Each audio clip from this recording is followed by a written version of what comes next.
let's get to some also serious and confusing news.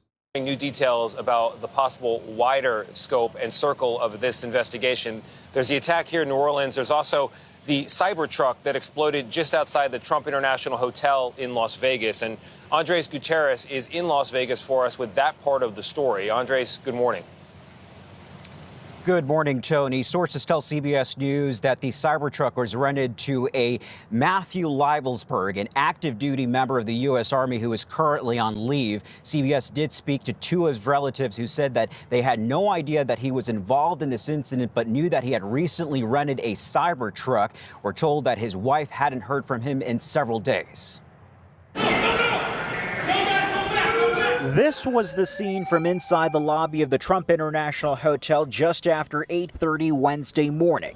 A 2024 Tesla Cybertruck engulfed in flames in the valet area just outside the main doors. We saw sparks. It was pretty fast.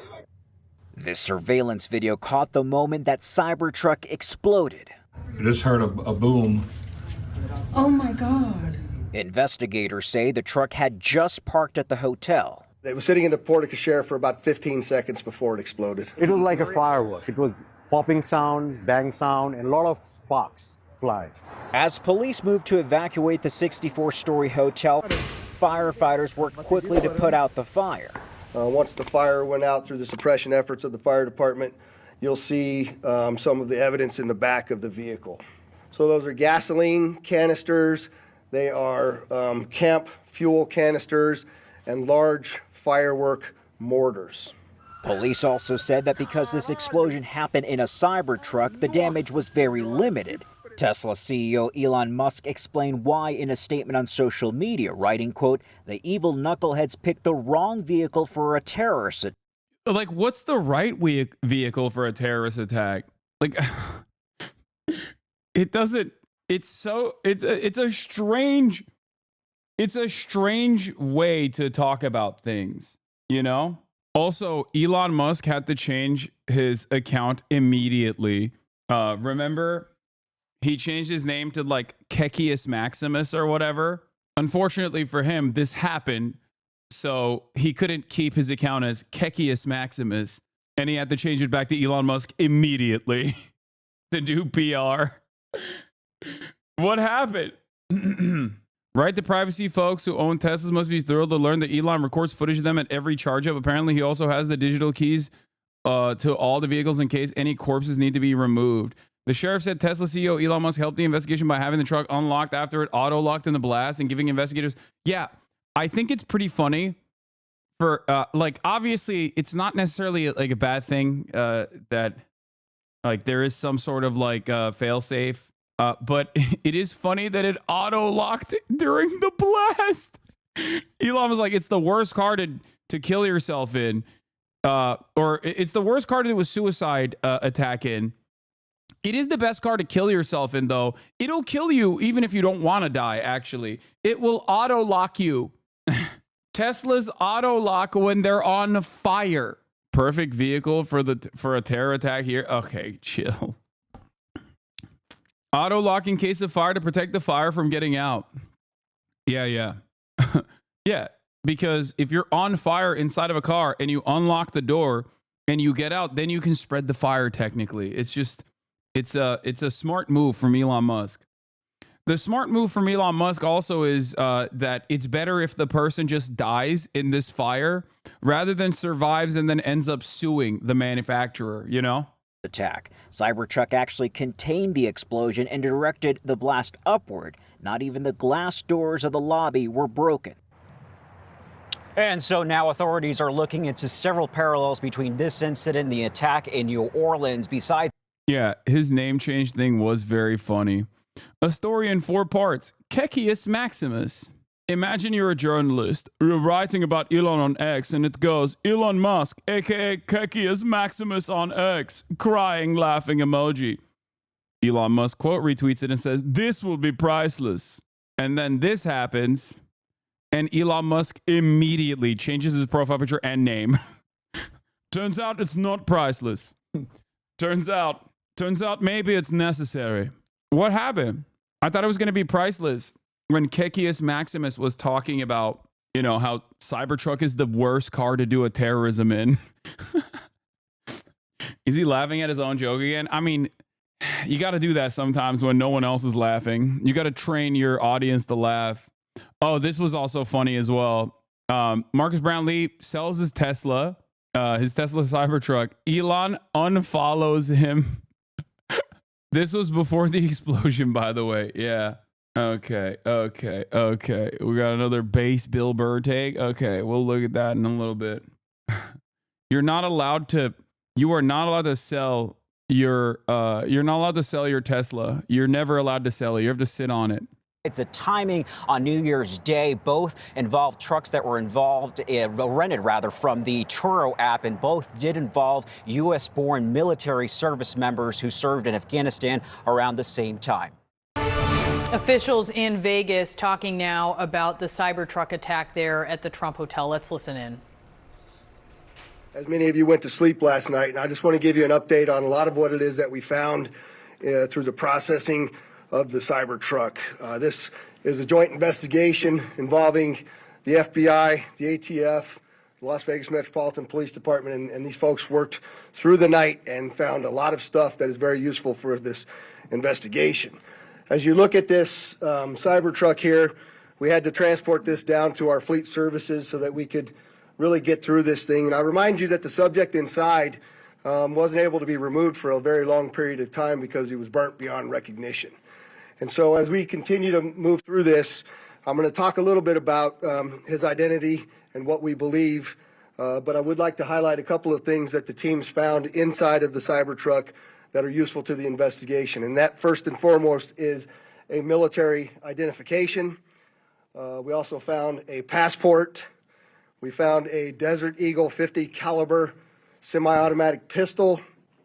And if you'll notice on a lot of these guns that we're going to talk about here, they're almost just burnt beyond recognition as well. There's a SLR model B30 semi-automatic firearm, number of fireworks that were still in the vehicle that had to be removed. Notably, we found an iPhone. Yeah, I mean, the man suspected of being behind the Tesla Cybertruck explosion in Las Vegas was a big supporter of Donald Trump and voted for him in November.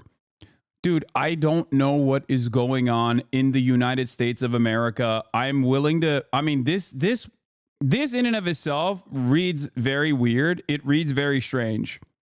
Okay? This story is weird. It's like, I don't know anymore. I don't know if it's like a psyop or what.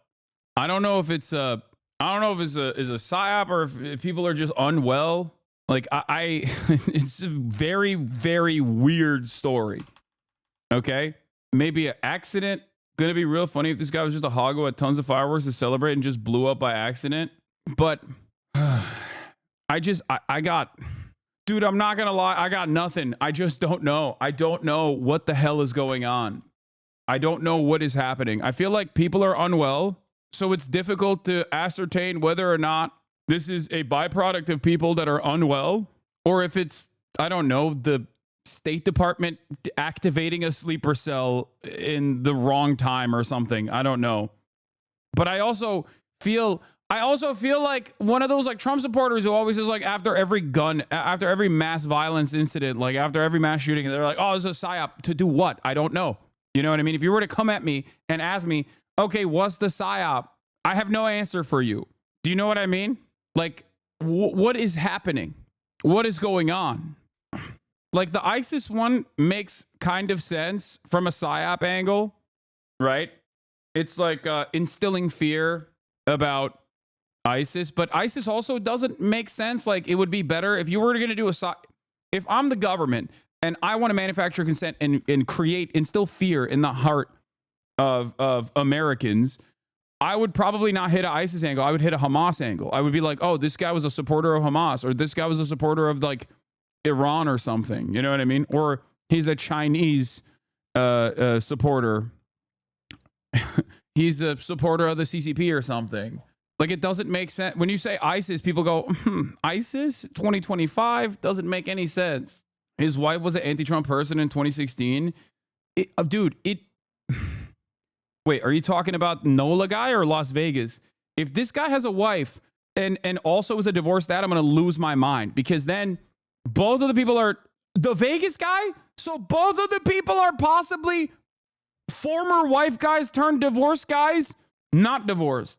Nola guy was legitimately just an insane psychopath. This one seems most likely like a dumb accident.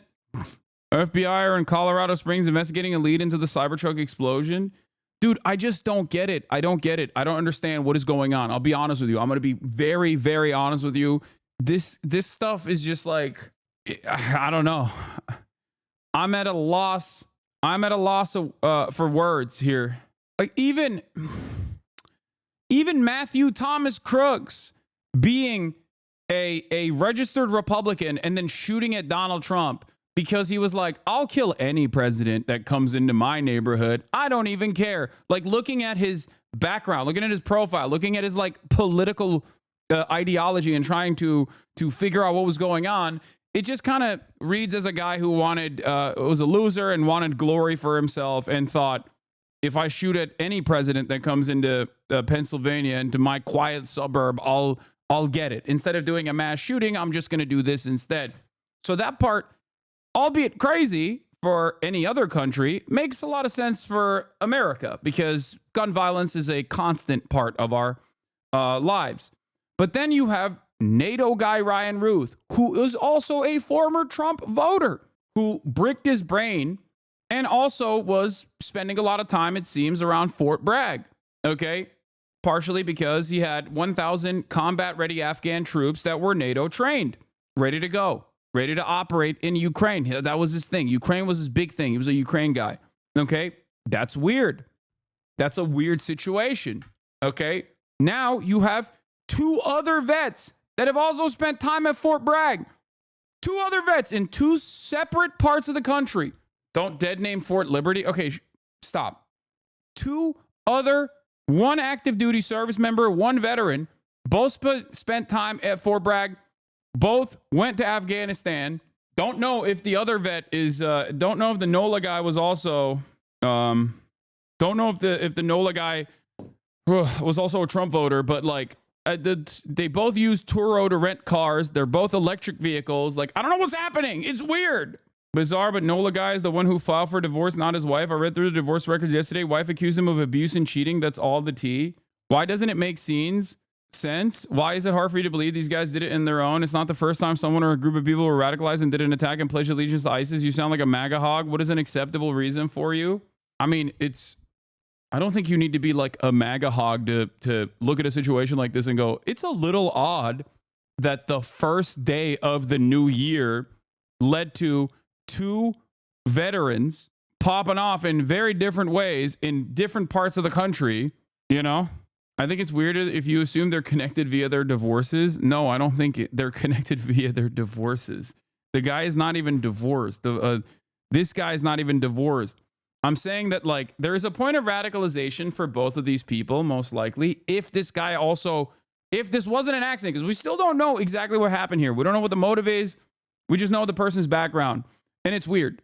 The background is weird, especially because he's still an active duty guy. The other guy, the NOLA guy, was also a normal dude, which is crazy. Like, he was a very normal dude. He had a life. He had a wife. He had children, I think. Like, he had a career. And people say, I mean, the media has been covering his background saying like, well, he was $30,000 in debt, which is a lot of money to be in debt. But also, the average American student coming right out of college has more debt than that. You know what I mean? So that also doesn't make a lot of sense either. Like, what American doesn't have a tremendous bounty? What American does not have a tremendous amount of debt that they have to pay off? It's just, it's weird. It's a weird situation. And a smartwatch, and then several credit cards were also in the name of our subject. Our subject is 37-year-old Matthew Livelsberger. He's of Colorado Springs, Colorado, born July 22nd of 1987. Now, as you'll see here on a picture of his driver's license, let's see, the question really still remains for me, and I know that there's a lot of you folks in the media that are identifying this person as the person in our vehicle. As I mentioned to you already, His body is burnt beyond recognition, and I do still not have confirmation. Yeah, I mean, it's crazy that his name is Life is Burger. Okay, this is like, I'm done. I can't even, dude. Come on, Life is Burger. Life is Burger. Life is Gun. Gun and Burger. Gun Burger. Is this a joke? Are you joking? We're not a serious country, man. We are a deeply unserious nation. 100% that is the individual that was inside of our vehicle. And so as I'm calling it now... I'm sorry, that's a J.K. Rowling style naming, okay? Oh yeah, here we have an American character. His name is Matthew Lifesburger. His name is Matthew Hamburger. Like, what the hell? No. If I read this in a book, I'm like, come on, dude, this is disrespectful. Like, that's not really, like, you think, oh, American guy. His name is Hank Cheeseburger. Okay. Shut up. The subject or person of interest. I will not come back until I have the confirmation through DNA or medical records that this is indeed, in fact, the subject inside of the vehicle. Now, further complicating this identification of this individual, we also discovered through the coroner's office that the individual had sustained a gunshot wound to the head prior to the detonation of the vehicle. One of the handguns was found at his feet inside of the vehicle. Obviously, in how we're trying to identify him, and I'm feeling comfortable to give you this information, is a tremendous amount of substantial evidence to include he rented the Turo vehicle. There are 2 tattoos, one of which was on the stomach and one of which is on the arm, that we can see bits and pieces of it as in comparison to what it. That's so crazy that he's just like, that's so crazy that he is just so shredded and so burnt that they're just like, they can't even figure out who the dude is yet completely. It is that we now know he had on his body that has given us a lot of confidence that this is, in fact, the same person, as well as which the clearly obvious, which is the credit cards, the military identification, the passport. And then furthermore, as you'll see here in just a very short period of time, we tracked his movements from Colorado to Las Vegas. And in a number of the photographs that we were able to determine, he was the individual that was driving the vehicle. And also, I'd like to iterate this point to you. We still have only ever seen him in this vehicle, and we're not aware of any other subjects involved in this particular case. Now, I would like to acknowledge a couple of things because I know what's going on in the social media world, and there are a number of things in this case that are similar to the attack in New Orleans. We do know that our subject here served in the military. In fact, he's a current member of the military. Both of the subjects served at Fort Bragg, North Carolina. What we do. Dude, this is gonna break people. I mean, it's breaking me, so I get it.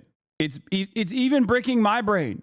It makes no damn sense, bro. I mean, like, it's just so close to one another at the same time. Like, it's just, I'm sure it's pure happenstance. It's pure. I mean, it's purely coincidental that there are so many like similarities. Like, these people have like crossed paths in the past as well.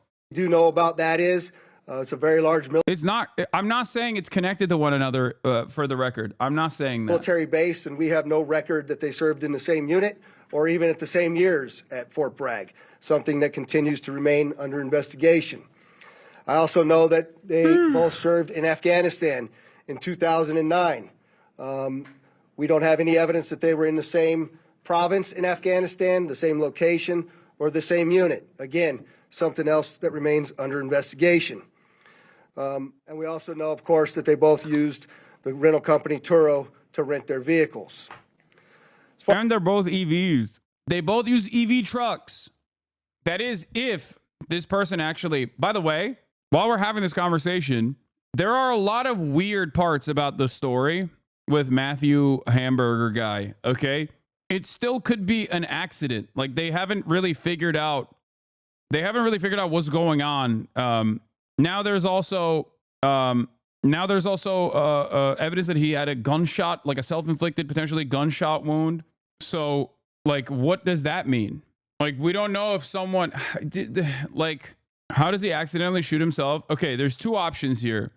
One, electrical circuit failure inside of the Tesla. Okay, here, hold on 1 second. Let me put the conspiracy music on. Okay, hold on 1 second. Okay, Matthew Leifesberger arrives at Trump Tower, excited to stay in his favorite president's hotel institution. He's arrived in Las Vegas in a Tesla Cybertruck. He's excited to eat burger at Gordon Ramsay's famous burger institution, also cleverly titled Burger. He's had plans. He's going to put $100 on black. However, he's also brought his weapons with him because Las Vegas, when you go out to Las Vegas, there are a lot of gun ranges that you can go and shoot your gun at. Maybe he's going to hang out with some of his military buddies. He realizes that the fireworks that he brought forth after an electrical circuit failure inside of the Tesla Cybertruck start catching fire. He realizes in that moment that the Tesla Cybertruck has automatically locked him in. Instead of dying to self-immolation, he pulls out his Desert Eagle and kills himself. Or, here's another conspiracy. Matthew Leifesberger gets to Trump Tower, excited for the time off that he has with his buddies. Again, electrical circuit failure causes the fireworks that he brought with him that he was going to explode, and maybe even the Tannerite, and shoot in the Las Vegas desert. Start catching fire. Tesla doors are locked. He's desperately trying to get out of the car, but the car catches fire. In that eruption, the Desert Eagle goes off and actually domes him. There you go. Bro, he had gallons of gas in the back with the fireworks. No way it was an accident. Or, okay. Green Beret Matthew Leifesberger, famous for conducting dark money shadow operations and special operations all around the world,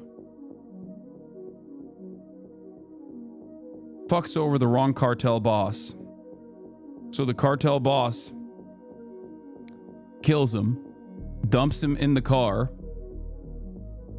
They've also figured out how to do Tesla self-driving, Cybertruck self-driving. The Cybertruck self-drives with the dead Matthew Leifesberger in it, and then they detonate it remotely outside of Trump Tower. Okay. Now you're making stuff up? Yeah, I am. Everything that I'm saying is made up. But also, yeah, the fireworks and all the guns and stuff, like, you might be thinking is weird to bring to Las Vegas.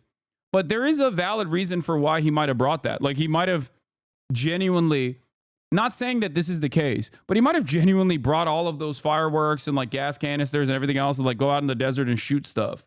Sounds like you're covering this up. Wait, what? How am I covering it up when I'm even, like, leaning into conspiracy stuff? I think anytime you're transporting explosive material in a Cybertruck, you're making a dangerous gamble, okay? Also, Seth Harp is a veteran who writes extensively on the Rolling Stones, writing a book on this as well. The Fort Bragg murders. At least 44 Fort Bragg soldiers died stateside in 2020. Several of them were homicides. Families want answers, but the Army isn't giving any. Fort Bragg is a very weird place, which makes things even a little bit more unique and interesting. Anyway, I got to pee. As far as his military background, it's been confirmed by DOD that he was indeed in the United States Army. He was also a Green Beret operations sergeant who spent most of his time at Fort Carson, Colorado, and in Germany. He was on approved leave from Germany, where he was serving with the 10th Special Forces Group. He was also previously in the National Guard and the Army Reserve. I'd like to point out to you that through exceptional joint investigative effort, we've gotten to a place where we believe we can show you his route to Las Vegas from Colorado, and Carlos will put up the map there for you. And we know that he rented the Cybertruck in Denver on December 28th. We tracked his movements through the Tesla charging stations to Monument, Colorado on December 30th. On the 31st of December, the truck was charged in Trinidad, Colorado, Las Vegas, New Mexico, and Albuquerque and Gallup, New Mexico. On January 1st, the truck was charged in Holbrook, Flagstaff, and Kingman, Arizona. We last tracked the truck in Kingman at 05:33 yesterday morning. The truck was first spotted in Las Vegas at 7:29 a.m. yesterday. And Carlos will pull up a picture of the truck pulling onto Fashion Show Drive here. And that picture was observed at about 7:34 a.m. We know that he pulled into the Trump Valet, and I believe we have a video of that. You can see the Cybertruck highlighted there. Wait, so what? through extensive surveillance video, we were able to track him leaving there, and we know that he went to several different places along Las Vegas Boulevard, and he spent some time in a parking lot of a business near Flamingo and Las Vegas Boulevard. We then have a video of the truck pulling back onto Las Vegas Boulevard from the Sands. See that there? That's north on the boulevard. He was a Trump supporter, Sands which is not 8:39, surprising. where he then immediately heads to the Trump Hotel, pulls into the valet area, and as of course you all know, the explosion occurs within 17 seconds of his arrival at the valet. There's some additional investigative updates that are going to be provided to you by a couple of the other speakers here, the first of which will be our special agent in charge of the FBI local office, Spencer Evans. Spencer? Good morning. My name is Spencer Evans. I'm the special agent in charge of the FBI's Las Vegas division.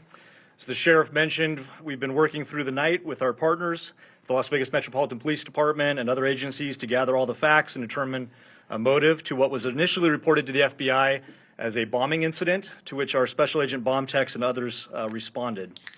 Obviously, we're always concerned in these sorts of events to ascertain what the motive is. We understand that's at the forefront of everyone's thoughts. And so looking into exactly... Why is him being a Trump supporter not surprising? Dude, who isn't a Trump supporter, man? That's why it's not surprising. It's more surprising when someone does something and they're actually like a leftist or whatever, okay? I mean, think about it, dude. Ryan Ruth, former Trump voter. Matthew Thomas Crooks, registered Republican. Like, virtually every mass shooter has been... There was a... Dude, being a Trump supporter or being like overtly right-wing in the act of doing domestic terror is so commonplace. We got a radfem mass shooter. Like that's crazy. Like, we got a female school shooter, man. That happened not that long ago. That happened like a week ago, 2 weeks ago. I don't know how long ago, but it's just like think about that. Not radfem, femcel. Even though people disagree with me on that and say, well, she had a boyfriend. She was a Nazi, not a radfem. She was a femcel, sorry. Wait, but also with NATO super soldier Ryan Ruth is like Trump's basically just filled to the brim with mania and right-wing radicalism. So obviously at a certain point, the following mania will point back to him. Motivation remains our number one priority. This is why the FBI's Joint Terrorism Task Force has been brought into play. The Joint Terrorism Task Force, most important part of that acronym is joint. It is done in concert with our partners, which are comprised of more than a dozen investigative agencies here throughout the state of Nevada. It's not canceled by feminists. I mean, dude, that's every day. Okay. She was illiterate, the manifesto. I mean, she was also 14, right?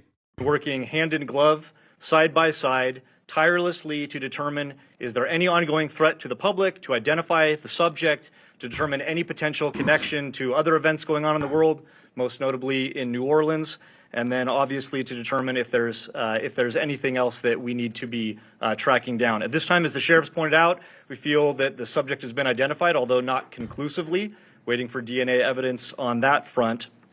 However, we do feel like we have the subject identified, and at this time, there is no information about additional subjects that the FBI is tracking on.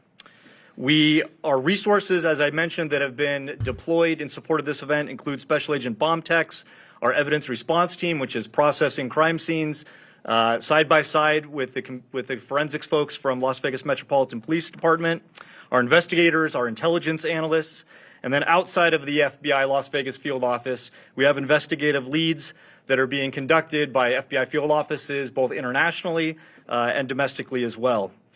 As always, when the FBI is involved with any sort of case like this, we ask for help for the public. Anyone with information related to this incident, we encourage you to please call 1-800-CALL-FBI, or you can submit a tip online at tips.fbi.gov. We've already received thousands of tips related to this incident. The challenge that we face moving forward is to separate those that are pertinent and relevant and those that can be verified for those from those that have not. For example, one of the tips that we received just today relates to People saying stop snitching. No, dude, snitch on this one. I want to know. I want to know what happened. This is not like a Luigi case. I want to know what happened. There's a mystery, okay? I want to know. Do you not want to know? A Tesla Cybertruck that exploded outside the Trump Hotel in Las Vegas on New Year's Day was driven by Matthew Allen, a 37-year-old active-duty U.S. Special Forces soldier from Colorado Springs, Colorado, officials said. Matthew died by suicide from a self-inflicted gunshot wound before the explosion, according to the Clark County Coroner's Office. The vehicle, rented in Denver on December 28, was filled with fuel canisters and fireworks mortars. It exploded shortly after being parked near a glass entrance to the hotel, injuring 7 people, though none sustained serious injuries. Authorities noted that Cybertruck's structure directed the blast upwards, preventing significant damage to nearby windows and doors. Las Vegas police tracked Matthew's journey using Tesla's charging data and photographs, confirming he drove alone from Colorado to Nevada. Investigators recovered his military ID, passport, firearms, and other personal belongings from the vehicle. The body was identified through matching tattoos, as it was burned beyond recognition. If you found this video interesting, then make sure to hit the like button and subscribe to this channel for more videos like this, and thanks for watching.